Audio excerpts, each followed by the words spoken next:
بسم اللہ الرحمن الرحیم۔ السلام علیکم دوستوں، ایک بار پھر سے خوش آمدید۔ ناظرین کرام، قیامت کے دن کون سے مرد حاملہ ہوں گے؟ قرآن مجید میں اللہ تعالیٰ مومنوں کی صفات بیان کرتے ہوئے فرماتا ہے، اور وہ لوگ جو اپنے شرمگاہوں کی حفاظت کرتے ہیں ماں سوائے اپنی بیویوں کے یا لونڈیوں کے جن کے وہ مالک ہیں۔ جو شخص ان کے علاوہ کوئی اور راستہ زنا کرنا، مشت زنی کرنا کا راستہ تلاش کرے تو وہی لوگ زیادتی کرنے والے ہیں۔ امام شافعی کے نزدیک اپنی شرمگاہ کو بیوی یا لونڈی کے علاوہ کسی اور جگہ استعمال کرنا حرام ہے۔ احادیث شریفہ میں اس کی مذمت آئی ہے۔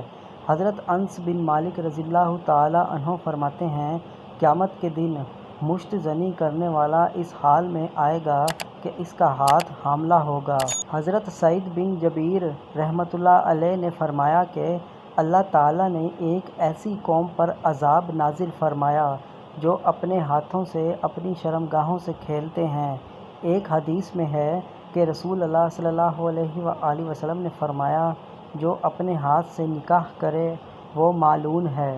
حضرت ابن جریح فرماتے ہیں کہ میں نے حضرت عطا رحمۃ اللہ علیہ سے اس کے متعلق پوچھا تو انہوں نے فرمایا، یہ مکروہ ہے۔ میں نے سنا ہے کہ محشر میں کچھ ایسے لوگ آئیں گے جن کے ہاتھ حاملہ ہوں گے۔ میرا گمان ہے کہ یہ وہی لوگ ہیں جو اپنے ہاتھ سے شہوت پوری کرتے ہیں۔